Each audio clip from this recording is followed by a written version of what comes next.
New Thought Media Network.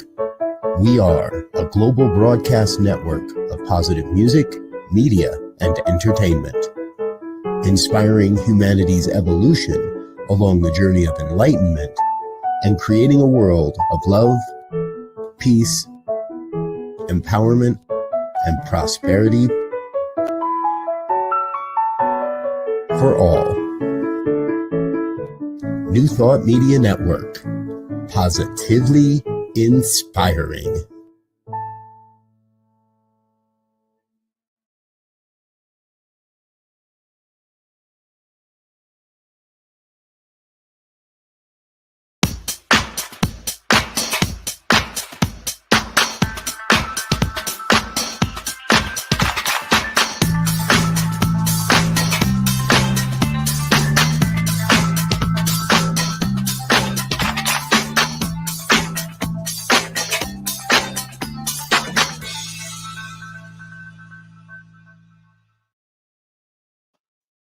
Why, hello there.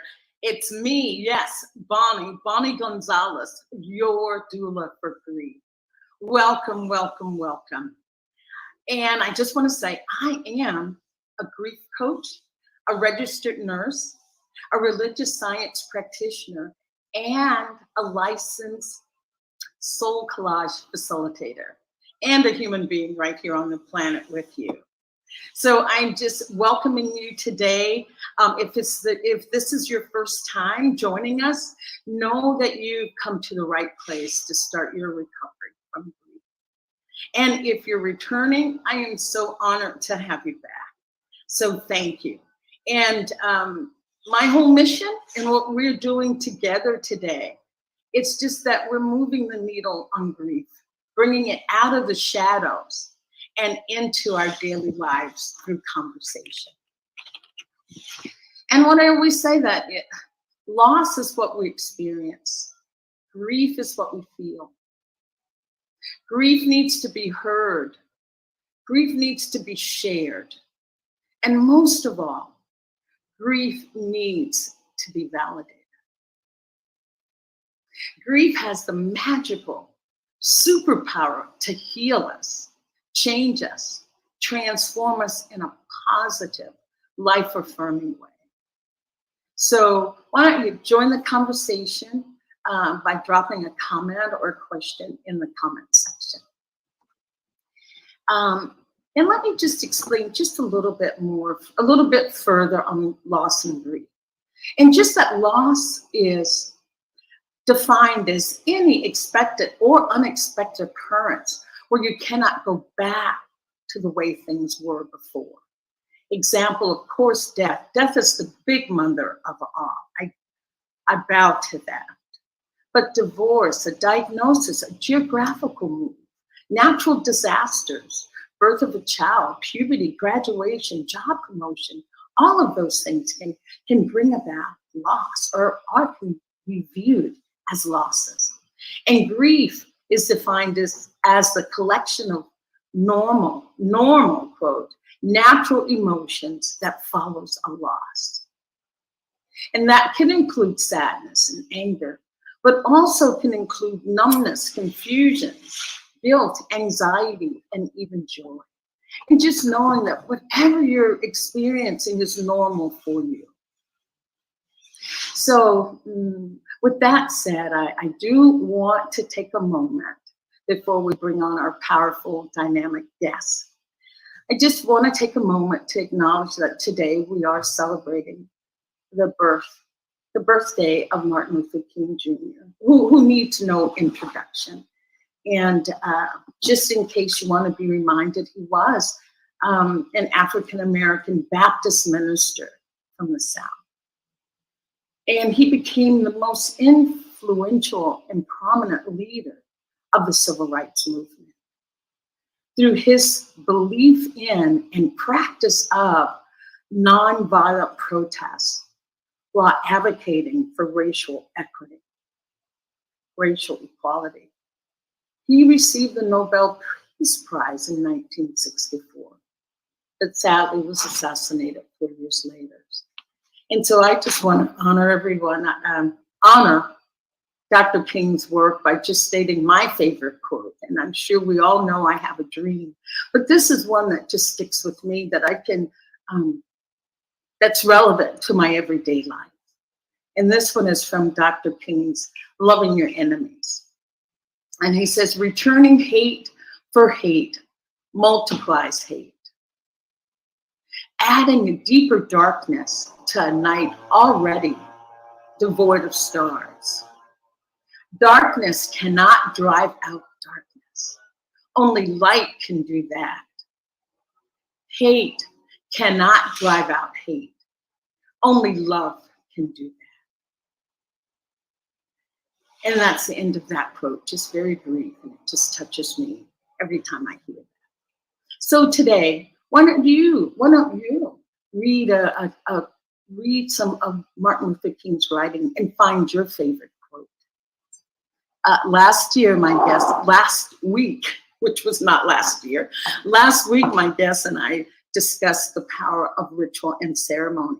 So we could make our own ceremony around Martin Luther King's birthday.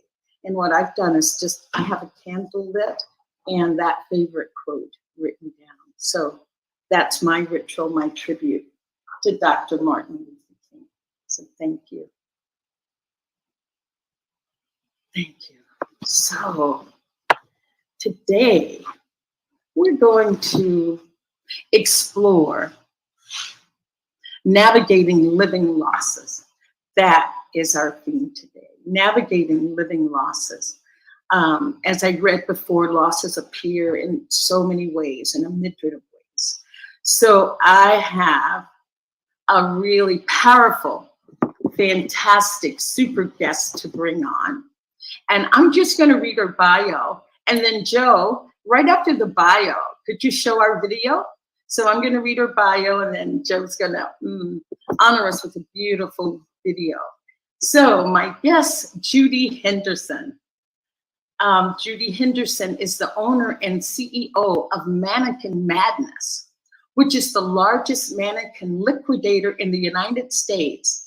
And she's the only African-American owned mannequin company in the whole world. Mannequin Madness sells a variety of new and recycled mannequins from e-commerce and brick and mortar stores. Her customers, I know it's like customers for mannequins? Yes. Her customers are retailers, museums, Etsy sellers, trade show vendors, photographer, fashion designer, crafters, Burning Man attendees, shibari aficionados, Halloween set designers, and more. Mannequins have been, she's so creative that she has adapted her mannequins into crafts that that you can come in, or you can contact her later about online classes to make dress form, Christmas tree, attract customers worldwide, and she also offers floral crown headdress classes with free mannequin heads in the warehouse. So I am just so honored. And also want to just quickly add that Judy has also received numerous awards and achievements for her work with mannequins to preserve the environment, keeping them out of landfills. And some of the awards that she has received have come from Goldman Sachs, British Airways, White House Leadership Award, and the Environmental Protection Agency.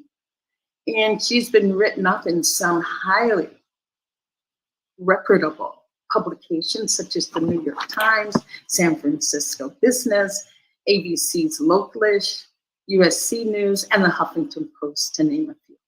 So before we dive into our subject, Joe's gonna treat us to the video. Thank you, Joe.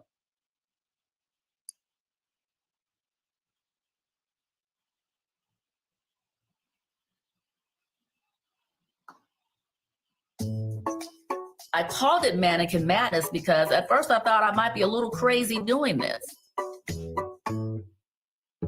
I'm a woman with no experience in an industry that no one's really heard of. Everyone kind of looked at me a little side-eyed. What are you doing for a living?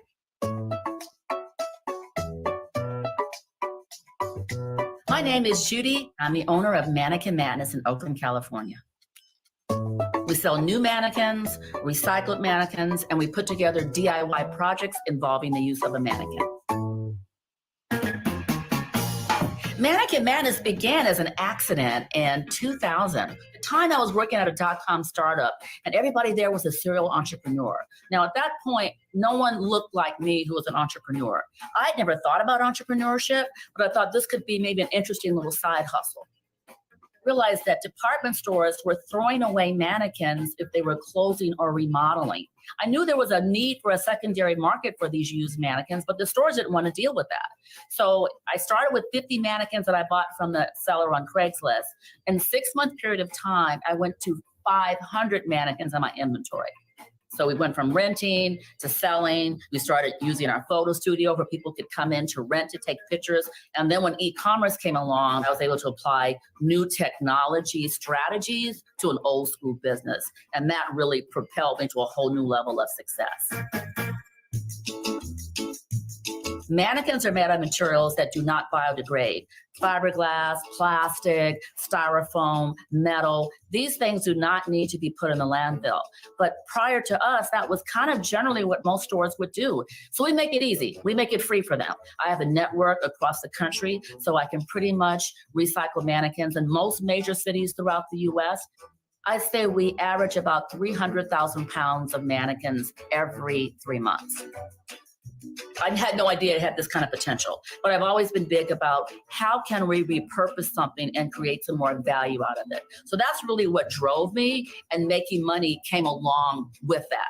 We're going to be on target this year to reach $1 million in sales. For a small business like us, that's a big target.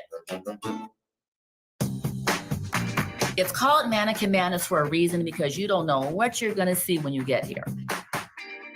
We have a warehouse/showroom. Our inventory changes depending on whatever store we're working with. So today we got a truckload of mannequins from a department store. Next week we may get something from a smaller boutique. People use mannequins for all kinds of art stuff. You know, I have mannequins in the garden. I've had mannequins that I've turned into lamps. I even have a little mannequin that's shaped like a little butler that has a little tray. I like that there's a little space here where we really, like I said, being creative and allowing other people to be creative as well. I feel this is the greatest time in history for an African-American woman to start a business.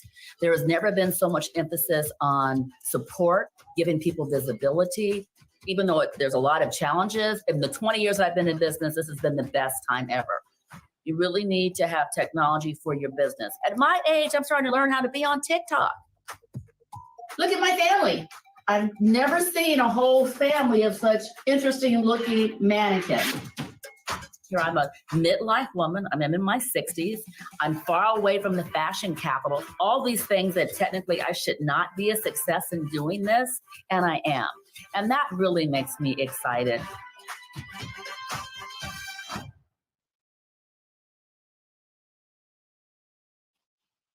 Wow, wow, wow. That's all I can say. And I am excited to bring on my beautiful, powerful guest.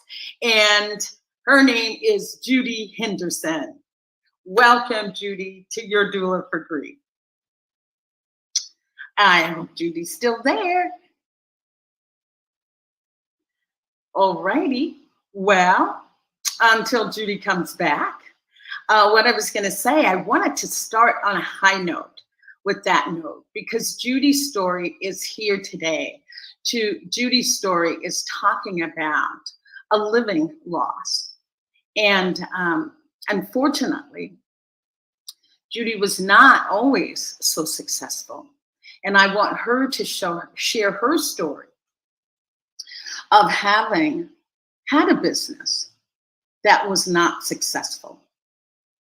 And I always talk about, that losses can occur in the form of a loss of a hope or dream. And so with that said, a loss of any kind, some, as I said before, some losses are, if you want to term it bigger, such as death, they bring out the same emotions can come up. But what I wanted to touch on with Judy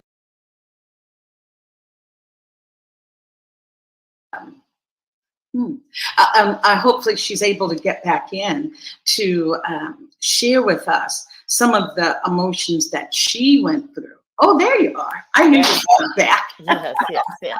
I was laughing. I was like, Bonnie, how are you going to tie in mannequins with grief when I was looking at the video? But you found a way. Oh, I found a way because it's not mannequins and grief. It's about humans, the experiences that we have as humans. Right. Be you an owner of a mannequin or a registered nurse, but we're all human. So Judy, thank you. I knew you'd be back. I had faith in the internet. But I was just saying to the audience that things weren't always, we showed that beautiful video and it's like, wow, how can this be about navigating loss? Right. And so that's what I wanted you to share with us, if you would, how, what your other experiences were prior to having Mannequin Madness be a mad success. Well, I love how you say living loss, because so many times in our society, we rarely deal with grief in general. And we do think about grief. It's often the death of somebody, a person, Yes. but we don't often think about a death of a dream or a death of a lifestyle or a death of with the disappointment. And that's what my grief is about. It's amazing when I see where the mannequin business is now compared to when I had a business that I started in my 30s that failed miserably, that I didn't really allow myself to grieve because I didn't really realize that was something I should grieve. But in reality, I was in deep grief. And for the longest, I never would have thought that I would be an entrepreneur again based on that death of that business. Right. And what I want to say to that, Judy, as you talk about that, is that we're not in our society taught to deal with loss at all. It's like, suck it up and don't be a poor loser. It's not whether you win or lose. We're never even said it's okay to be heartbroken that you lost that game or that you lost that car. So yes, to that's where it starts, I think. And recently I read the book by Sheryl Sandberg, Plan B, where she talks about the grief that she went through when her husband died. And there are 3 things that she said in there that I'd like to add in terms of part of what happened for me. That one of the things you do, she called the 3 Ps. Personalization. We believe that we're at fault, which is what I certainly thought. Oh, I'm a horrible business person, so it's my fault. Pervasiveness. Belief that the event is going to affect all areas of our life. Because my confidence was truly rocked. That was the first time I'd had a major disappointment for something that I really, really wanted. So it really devastated me for a while. And the 3rd P is permanence. Belief that the aftershocks will last forever. So personalization, pervasiveness, and permanence. And I'm going to add my own, which was prolonged.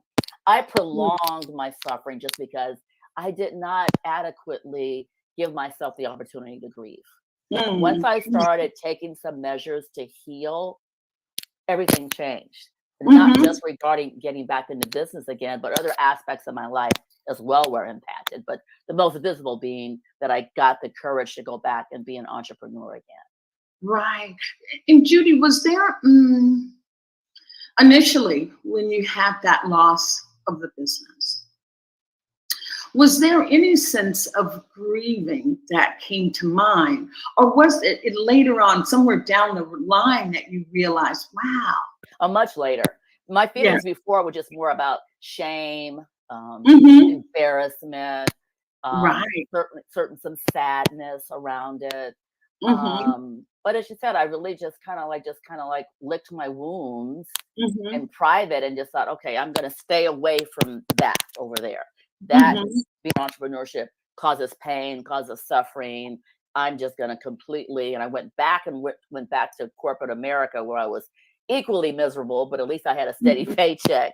So I stayed with that. But no, I wish I knew that I was really grieving. I really feel like I could have, minimized the pain and suffering I went with. Doesn't mean that I didn't experience it, but it's nice to kind of experience it and move on. Instead, when it just continues to just kind of drag out and there's just such unhappiness that permeates all aspects of your life, I think I could have just cut my losses a little bit shorter. I was going to say, did you also experience some people talk about experiencing regret Yes, for absolutely. having, Yeah. and how did that show up for you? I'll put it that way, regret. And what? Well, I think there was just a general sadness I had around me, just in general, in all aspects of my life. I felt like something was broken or damaged inside of me. You know, I wish that I had been able to go to some sort of support group or something just to talk to other people, because later on, when I realized most everybody has some sort of major disappointment in business. Look at Steve Jobs, right? It wasn't until I started hearing other people's experiences and I realized this is normal to kind of learn from the experience. Don't make yourself a failure. Instead of saying, I had a business that failed, I'm a failure at business. And just a little twist in those words can make such a difference in your reality and how you see yourself. And say it once more. Just repeat that. Instead of saying I had a business that failed, I said I am a failure at business. Ooh, that's what you were saying. That's what I was saying. You were doing the personalization. Totally personalization, exactly. And that I'm never going to be able to recover from this again. Right. I'm a little dramatic anyway, so I definitely went very dramatic with that. Okay? That's okay. We love drama. We love drama. Judy, during that time, was there anyone that you could take that to? Any place that you could take that? You know, in hindsight, looking back. More indirectly, what happened was shortly after that business failed, I got in a relationship, and he and I went to get couples counseling because we were going through some challenges. And the process of going for marriage counseling, I ended up uncovering all these other things that obviously were impacting the marriage, right? You're sad or feeling less than, that's going to impact how you are in your marriage or relationship. So uncovering that then led me back to my losses and the grief that was unprocessed about my business. And ironically, the business I started then thinking about business in a different way. And when this opportunity came up with the mannequin business, I no longer had this fear about doing it. Now, I still took it slowly. I wanted to do it part-time before jumping in 100%. But it's like I got my mojo back. Right. I want to even back up a little bit further, back to the business that was not successful. Not that you weren't successful, you were successful, but to that business that was not a success at that time. What even led you to? What was your mindset? What even led you to think that, wow, I can start a business? What was that? What was that about? Well, partly I always wanted something that was more creative than what I was doing at corporate jobs, for starters. And I wanted more kind of freedom and independence. And even though there hadn't been anybody in my life who was an entrepreneur, and this was way before we started talking about girl boss and boss lady, you know, like I said, I'm an OG, as they say, old G, in terms of trying to be an entrepreneur. So I don't know, it's just more like a spark. I can't really explain it. And I think that's what really made it difficult with the grief. It was sort of like I trusted my intuition to do something. And when it didn't work out, then I started doubting my intuition in other aspects of my life. So there wasn't any kind of one thing that led me to it. It's just kind of like, oh, that seems interesting. Oh, that seems fun. And it was the same thing that came along when the mannequin business opportunity came. But by that point, I was just in a different place. You know, I was more mature. I was willing to go in more gradually. Obviously, I had other experiences. So I was willing to trust my intuition this time. Right. Because I know we had talked a little bit before about your previous business, and you alluded to something that you had a different passion, that you didn't feel as passionate with. Yes. When I was trying the other business, while it definitely was creative, my goal was more like, oh, this seems like a great way to make a lot of money, because there was no ceiling on what you can make. It was a little bit more commission based. It was in the arts field. I was like an artist representative for various designers, graphic designers, photographers. So I just was looking at the money opportunity, not that I had a big passion for it. Where the mannequin business was completely opposite. I didn't really realize, I'm sorry, I got a little lipstick there. I didn't realize there was an opportunity to make money in it. I just like mannequins. So my passion drove me versus the way to get income. Now, Mhm. later on, the money did come. I mean, I know that's a cliche, do what you love and the money will follow. And, that's true to a point. You still have to work hard to have that money follow. But I didn't mind working so hard because it was something I loved doing. When the Right. other business, I didn't really love it as much. So I find that either I didn't work as hard, or when I was working hard, it felt hard. When I work like Mhm. the mannequin business now, it doesn't feel hard because I That like it. Yeah, that's what I was going to say. I call it my passion versus work. When Yeah, I'm following my passion, I could probably put in even more hours of absolutely. research. Yeah, And it doesn't. It's like, oh my yeah. God. I tell my husband, honey, I found this and I found Right, that. right. And It you have so comes. much, energy too, where I find more creative Yes. thoughts come through because I'm kind of like in that flow or in that kind of zone. So that's why you Right. you mentioned some of the other projects that I had with mannequins. We started with mannequins, then it became mannequin crafting projects. Then it became Yes. renting out our photo studio using the mannequins. And then it was one thing to another. Mannequins were the common thread, but because I had so much enthusiasm about it, I was freed up to create Mhm. more opportunities versus I see. shut down when you're just only looking for money. Yes. And that's the part that can be defeating. That Right, is the part right. that can be totally defeating. And I don't want to, just like skim over that or brush over that. I want to ask you, how did you feel when you talked to your friends about your previous business? Was there any embarrassment when talking to friends? Did you, Any. oh, why want you to give me your experience? Gosh, yes. I mean, it's that whole thing, when the truth will set you free, where Oh, initially the more that I was trying to hide it or shame by it, it was like carrying this baggage on your shoulder or something. mhm. Once I could just kind of put it out as the past, as like something that happened and didn't have any charge about it. And if anything, could use it as a motivation to share other people that yes, Mhm. you can Mhm. experience this, and yes, there is life after that. Not unlike back to the topic with the grief.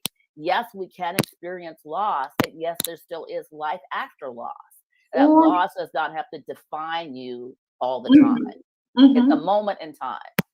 Right. And I always feel that, yes, we can hold deep sadness, deep pain, but we can also be in joy. We can also hold deep bliss. We can have both. It doesn't have to be Either one or. or the Yes, other. exactly. No matter what your grief is from, know Right. that there is space for the other emotions to flow into Yeah. life. But you Um, do need to do some work to make that happen. yes, that's, and Okay. we're getting to that. Okay. All right. That's I what want I'm to make it prodding. seem as just What that's why work we can need you that's why we need the doula for grief to help pull it out of us. I think first of all, you to allow us to have the feelings. I mean, I Oh think my, many times I was trying to shut them down because I didn't want to feel that pain. I shut it down. Where I think if I allowed myself to really fully process how devastated I was feeling, I think that would have helped in the process. Okay. mhm, Then to be able to put those feelings in some perspective, right? It was right. like that one incident. It wasn't like my whole life in the past or the whole life going forward. But Mhm. many times we can't do that alone. We need some support system, Ex whether it's a doula or a therapist or a good friend or a support group. I cannot um, minimize the importance of being able to have some sort of support group and something spiritual as well. I've been a Buddhist now for almost 40 years. And, Right. initially when things happen, I was like mad, like, why did you let this happen to me, universe? Mhm, And instead mhm. it's like using that as a learning opportunity. But it said it takes time. It takes time. Right, right. And what I did want to ask, because I did ask about, I think I asked you about regret, having had regrets Yeah. for You said, did I have any? And I said, lots. right. So, lots. But turning that around, that sometimes regret can allow us to examine or dissect that loss. Like, wow, I regret that I didn't call out for help sooner or that I didn't move to another state. It helps you maybe to plan ahead. It could help you in the planning of your mannequin madness. Did you find any of that to be true or I that wasn't was just too much I, I, distance? I wasn't that evolved. No. Oh. Well, that's when you need a doula for grief. Exactly. I mean, now that you say it, I can look back over time, hindsight, yes. But at the moment, no. I was still, just stuck in my pain. Right. And Judy, do you feel that even though you felt like you had resolved the first loss of a successful business, just the loss of that, do you think you carry just a weeny bit of doubt going into Mannequin Madness that it would pop up, whatever would be your mental verbiage? No, Bonnie, you know the answer to that one, okay? Those out there, we want to help others. Yes, okay. The reason I'm saying that, because yes, I've been doing this for 20 years. The first 10 years, definitely, I still had some of that. I had that imposter syndrome. Once again, we're talking way before you started seeing more women as entrepreneurs. And one day I had a disappointment, and I called Bonnie to say, I'm a loser. I feel like such a loser. And Bonnie just allowed me to have my feelings of let my loserness come out. I said, we laughed about it, but you allowed me to feel it versus try to talk me out of it, which I really appreciate it, Exactly. So, and ironically, I think that really helped in terms of over time, I felt less and less of that. Even when something didn't work out in business that I had looked forward to, I no longer went to that sense of regret or a loser, or I shouldn't be doing this. It's like, I really feel like I healed that, but it definitely, because I was doing it without any support at first, it took a whole lot longer. Once I could at least call you and say, Bonnie, I'm a loser. Because I didn't know that many other friends who were entrepreneurs at the time. So I didn't feel like I had anybody else who could really relate. So many people thinking, oh, you're just so lucky to have your own business. And they didn't really realize a lot of the backstory that was happening there. So I kind of felt a little isolated for a while. Right. Because so many times those people that we think we can, or that we turn to confide in, want to make us feel better. When, don't feel like that. That happens. Oh, girl, you'll be bouncing back before you know it. And I'm just saying this so that those people that are listening and that want to support someone through a difficult time of loss, just allowing them to name what it is that they're feeling. Like Judy, we always laugh about the loser. But if that's what you're feeling, allowing it to have a name, because what you resist will just persist. And that's an old cliche.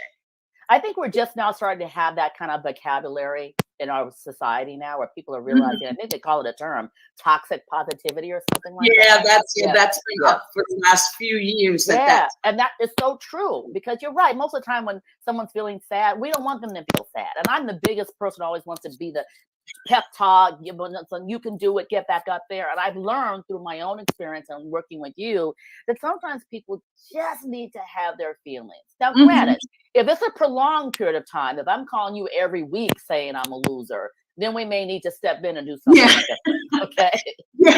But every now and then, I'm allowed to have my just loser feelings and then process that. Right. And that's something that I talked about when just opening the show, that grief needs to be heard. Grief needs to be validated, and grief needs to be shared.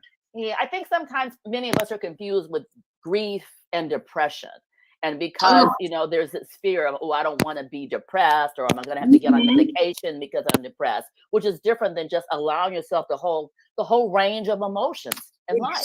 Not unlike the weather, right? Some days it's raining, some days the sun is shining. We just have to experience them all and be prepared when each change in season happens. What do we do?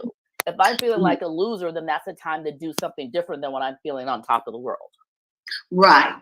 And I was going to say that brings me to, continuing with calling people to talk to them, that sometimes people are more inclined to go down that road of, we'll just say positivity, when maybe that is not the most effective tool at the time.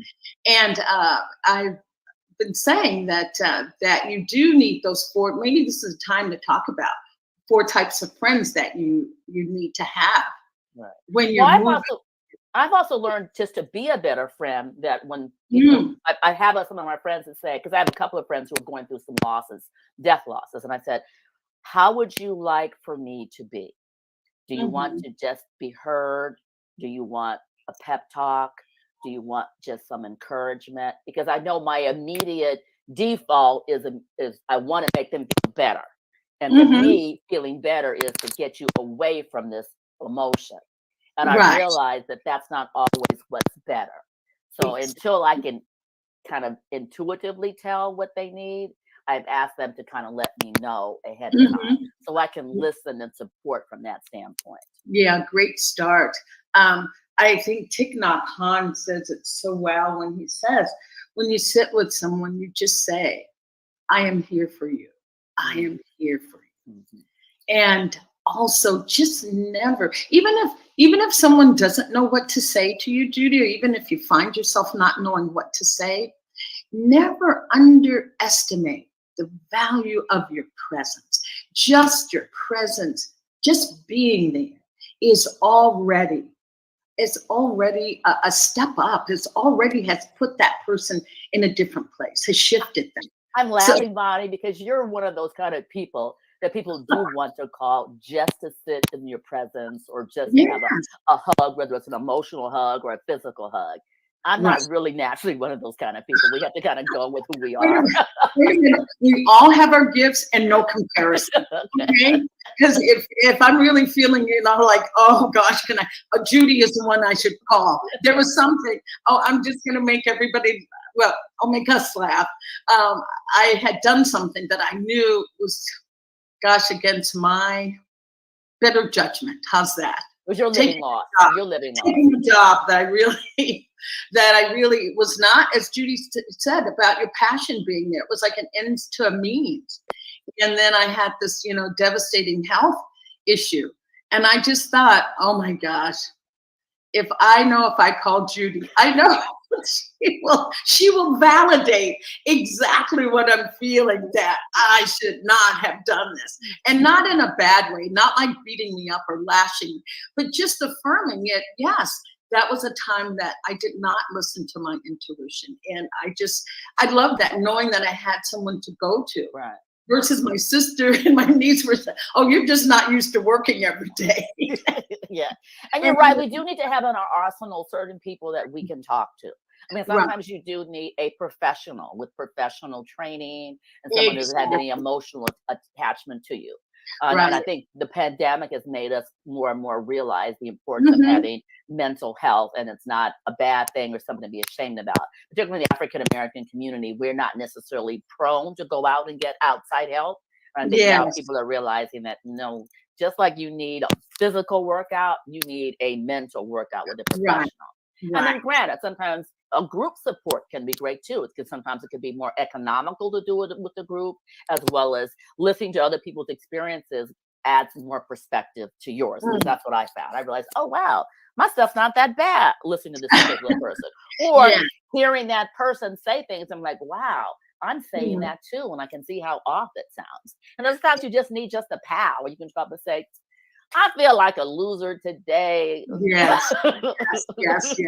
And not when someone that says, oh, no, you're not a loser. You're a champion. Look how these reports you have. How can you feel like a loser? Exactly. Just to be. This is how I feel. But you said we're still new to dealing with living losses. I didn't realize that a loss of because it felt like such a first world problem, okay? That I'm thinking, wow, that this is really grief. I thought grief has to be, wow, you've lost a parent, you've lost a child, you've lost your leg. That's grief. And I realized, no, grief is, as you said, all different types of loss. So granted, you may come at it a different way, but some of the principles are the same. We're feeling sadness, regret, loss, fear about the future, looking back over the past, sometimes being immobile to really move forward. All those things are the same, regardless of what that loss is. So I'm just so glad that you're doing this, Bonnie, to make more people aware. And the more that we can talk about grief in this, I'll call it, a safe container. The more that we can talk about this in the safe container, the more we can be there for people that are grieving. We Right. become comfortable because we're making it a part of our conversation and making it a part of the dialogue. Well, as you There's, said, I'm sorry. oh no, go You ahead. said earlier about doing certain rituals, and I think that's Oh, something that unfortunately we've lost in our society. And I think that's important too. If we could have certain kind of grief rituals, can sometimes ease the process. And right. makes it make it more kind of like a beginning or an end, or just Mhm. I think on a spiritual level, it does something. So I don't know. Maybe Right. you need to come up with your own grief ritual if someone is Yes. lost, lost their job, or lost, or just has some sort of Yeah. disappointment, loss of Oh, a dream. What ritual do right. you do to get back? Now, I found journaling was very helpful for me. It's not quote unquote Yes. a ritual per se, Oh, but good. it became a ritual for me by journaling. Then I could really get out some of the toxic thoughts that were in my head. Mhm. And when I saw them on paper, they lost some of their sting. I could put it in a different perspective. Right, right. And we're okay. So journaling works for you. Anything of being in nature. Some people really can find a very deep resonance and a sense of peace just being in nature. Does any of that work for you? Being near water? Doesn't work for me. But that's why it's You- great to have like a little arsenal. Like it'd be great if there was like a little checklist. So maybe some things that I maybe have not considered, I may do. And other things that kind of I realized, oh, I didn't realize that was a ritual, but it is. It kind of validates Yes. that. I And didn't and realize that journaling was a ritual. I just knew that I felt better when I did it. yes, yes. And rituals never have to be anything elaborate. You think about every morning when you get up and you wash your face and you brush your teeth. That is a daily ritual. That is shifting from night to day. That And feels more like a chore. Okay. There's for chore, there's some rituals. of us, it is a big ritual. Yes, each tooth that's left there. So anyway, I feel anyway, like rituals have a little bit more spiritual component to it. That's ritual just for me. ceremony. Yeah, some sort of ceremonial and some sort of a transformation attached. I mean, I guess Mhm. you can say brushing your teeth is a form of transformation, but not on a deep spirit level. If And this, and yes. yeah, Yeah, I was just going to say we each can create our own ritual because our ritual is deepened by our intention.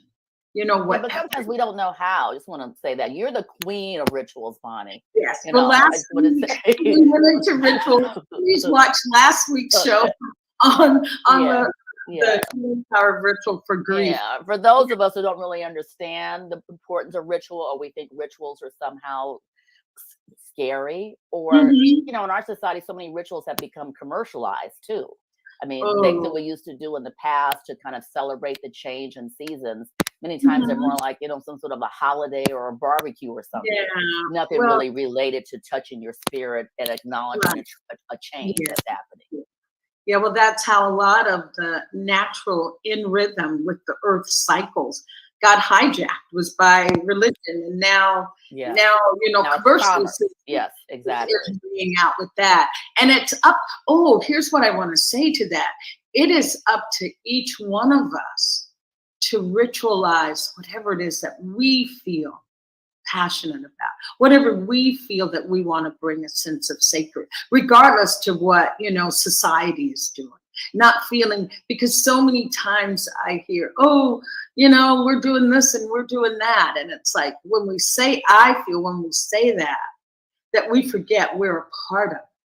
So can we take ourselves back out of it and say, yes, I know. For instance, Christmas has become so commercialized. It's like, what am I doing with Christmas? Just giving yourself a sense And of that's why we need your book to come out, Bonnie, to remind us of these things, okay? When you right. say it, I like, yes, but in the moment of it, I You're don't not feeling. necessarily, or I don't know what to do, or I'm too wrapped up. So I think it's so Mhm. important to have these conversations. And I said, to have you, I'm giving a little commercial for you, to have someone like you to be able to hire or read your upcoming book to help us get back to center, because Yes, we have more things taking us away from center than we have helping us get center. helping us maintain it. And that's what I was going to say. That's exactly the reason that ritual exists, because ritual gives you that sense of control over a time that your world has been turned upside down, the rug pulled from under you. Having that ritual gives you back to your center allowing you to feel that there is a sense of control, because that's what most people when they're in grief feel, the sense of it just being out of control, that life is never going to be the same again. But the more we can ritualize and bring ritual to it, the more we can hold on to that hope. I just wanted to ask you a couple more things. I know you said journaling was one of those saving graces for you, but you also alluded to spirituality. And I just want you to touch on that. How did that allow you to move or shift or to just be with what was? Well, and I'm going to say, even though I was raised in a Christian church, it never really spoke to me. And this is not a dig against Christianity. It's more like just finding whatever is spiritually grounding for you. As you said, some people it's out in nature. For me, chanting every day was my form of spirituality, because it allowed me to just kind of, go within. It was kind of rhythmic to it. But when I first heard chanting, it didn't speak to me in that regard. But I just allowed myself to experiment with different sorts of spiritual faiths until I found something that really resonated with me. I don't understand how people can make it without some sort of spiritual grounding. That's just whatever it is. Once again, I'm not saying Buddhism, but that's what I do. But I feel like life buffets you around so much that the spiritual anchor. Without my spiritual support group, I don't know how I would have made it during the pandemic. That was another time of a huge living loss for me, because I was forced to close my business for 3 months because we're not considered an essential business. I also had some rental property, and all of my tenants had moved out of the area because they were wanting to get away from a big city. It was the first time in 30 years I had no tenants in the building. So I'm dealing with both the financial loss as well as the other losses we were dealing with the pandemic, where not being able to gather with people, not being able to go to work. It was like a huge period of loss and isolation. And without a spiritual practice, and we then went on Zoom, or we could connect by Zoom and chant together, I personally don't know how I could have made it. If anything, now I came out stronger because I kind of deepened my faith, and I realized that I'm stronger than I realized. I hope I'm never to experience that again, but to realize that I can survive that. I can get through that. And it gave me a chance to kind of slow down and start thinking about other ideas that I'm now implementing now. Yes. And I was just going to say that pandemic really gave people the opportunity to just sit and be still. Yes. But opportunity, you're right. That doesn't mean that people use opportunities in different kind of ways, right? Exactly. Some people got highly depressed. Yes. We always have the choice. We have the choice, right? Is this an opportunity to help me get better, or an opportunity that's going to take me down? Right. So, and I was going to say, I feel that we have yet to deal with that period of the pandemic and the loss that was. Oh, yeah. That's a huge I don't want to say inflicted, but the loss that so many people had to deal with. People are still, I have friends who still cannot articulate the depth of that loss. And just people who have maybe lost a loved one during that time, or I have a neighbor and her daughter didn't get a chance to go to her graduation. And she just feels like, wow, shit. As much as now I think, a graduation ceremony is so boring. If I never go to a graduation ceremony again, fine with me. But that meant something to her. It was like a ritual that was taken away from her, that she could never go back, and she'll never graduate from high school again. Exactly. Mine came in the form of, I was doing my religious science practitioner studies. And usually it's a big event. You have your, what they call panels, where it's, everybody supports each other. Everybody comes together in this big room, and you go off and you're quizzed and grilled by this panel, and you come back and you find out if you were successful and can go on and get your license or are not. And what would happen in the past is that everybody would wait for each other and be in the room sending prayers and good energy for that person to really be successful. But we had to do it on Zoom. There wasn't it was like so anticlimactic. It felt so clinical. And anyway, I'm just saying there's so many, I'm glad you brought that up. So many losses that happened during the pandemic. That wasn't just the loss of lives. And those people that lost loved ones and had to to see them for the last time, like on an iPad. I mean, I just can't even imagine. Exactly. So I need a whole course just on that, Bonnie. Let's have a grief doula session on the pandemic. I was going to say, collectively, we are in the midst of it. And I think that I feel, keep it in the eye, I feel that then that intensifies any other losses that you have. Because you have this big mother up here that you haven't even tapped into. And then to have your ongoing losses only intensifies it. Yeah, and part of it is that we just want to like get away from that as soon as possible, you know? Yeah, we want to forget. Yeah, versus realizing, okay, let me go through a process of healing from what that meant.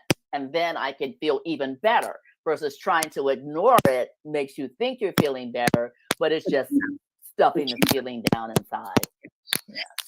Judy, I realize our time is slipping away. Oh, no. I know, we're just beginning. But here's what I want to ask you. I want to ask you, what advice would you give to someone that is in that place that you were many years ago with the loss of a business, the loss of something that you really in your heart held on to as being a goal? What advice or what would you say to them? I'd say develop some resources to help you heal.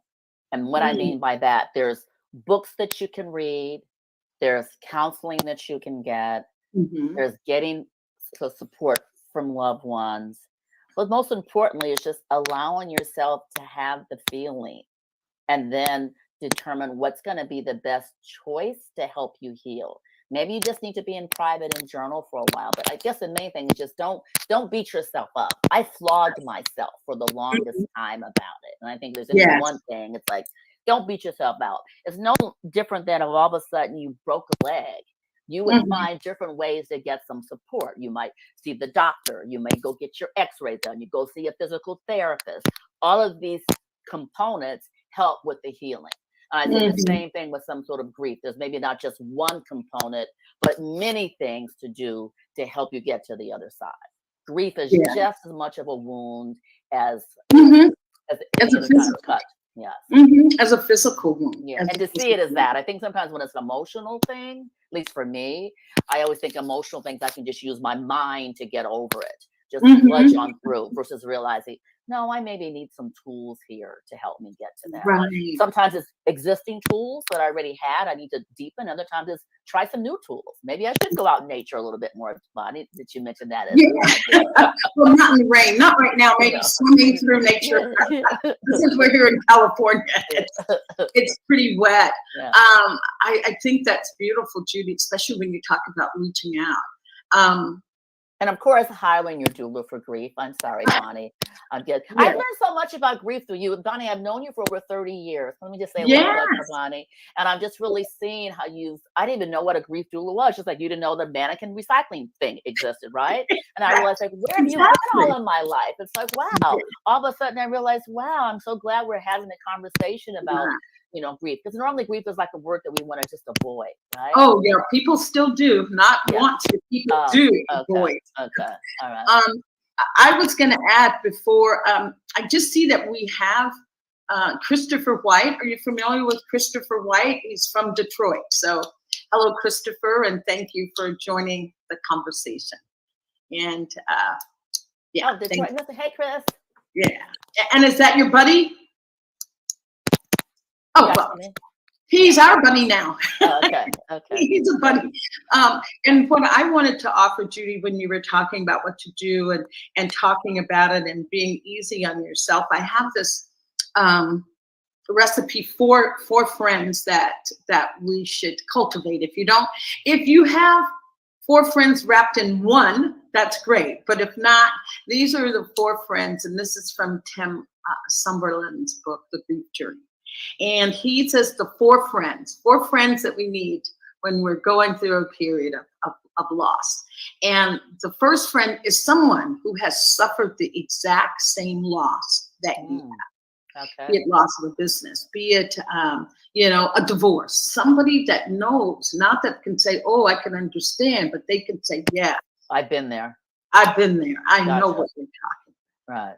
And the other friend is somebody who treats you like nothing ever happened. It's like, come on, Judy, it's time to go to the movies and it's time for us to have fun.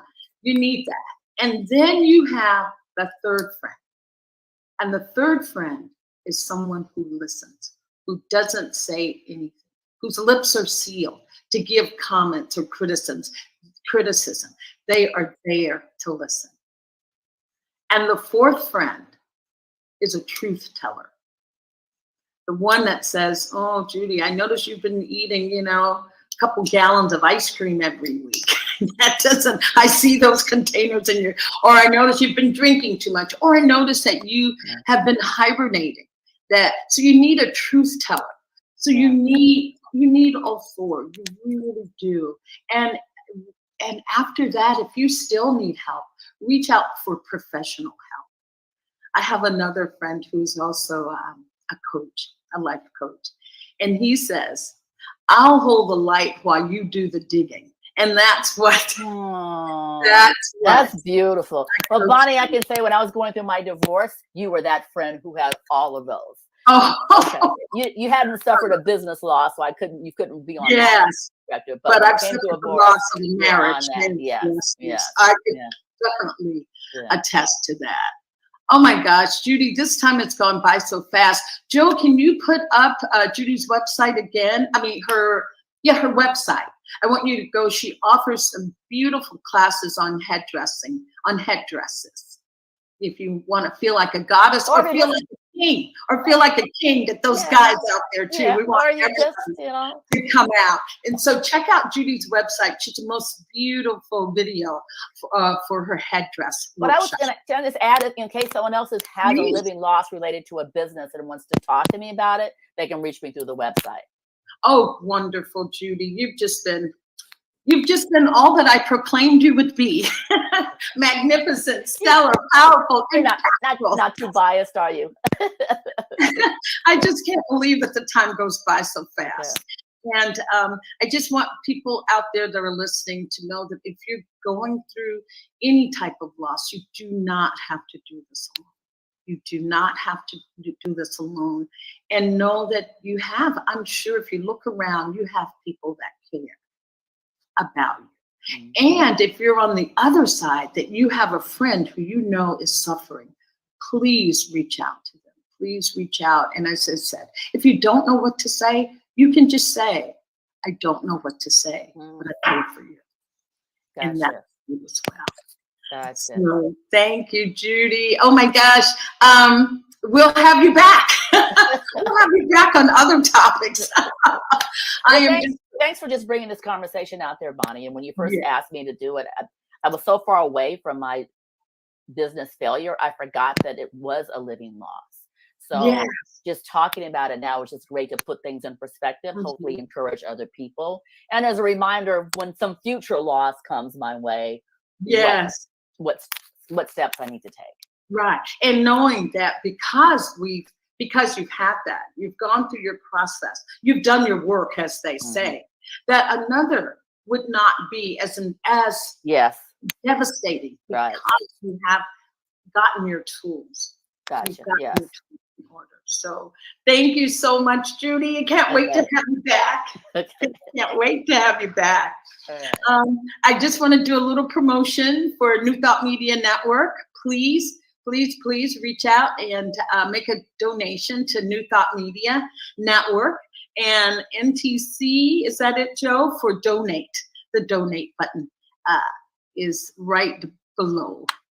Also, thank you so much. ntmedia.org/donate. Also, I would like to promote Centers for Spiritual Living is having the Vista Conference, which is coming up February 20th through the 23rd.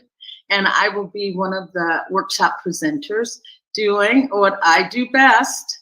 On February 21st is my date to present from 2 to 3:30 p.m.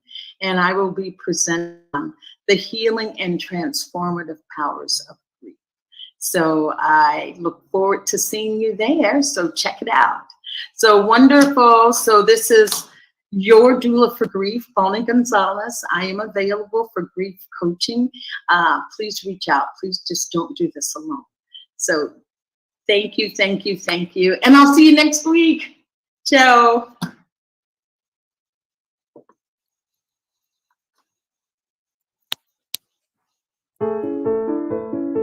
New Thought Media Network. We are a global broadcast network of positive music, media, and entertainment, inspiring humanity's evolution along the journey of enlightenment and creating a world of love, peace, empowerment, and prosperity for all. New Thought Media Network. Positively inspiring. On behalf of everyone at New Thought Media Network, thank you for being a member of our virtual family. Your financial contributions help share the New Thought message with people from around the world. Please visit and contribute at www.ntmedia.org/donate. New Thought Media Network. Come be you. And please like, share, and subscribe. Until next time, peace and blessings.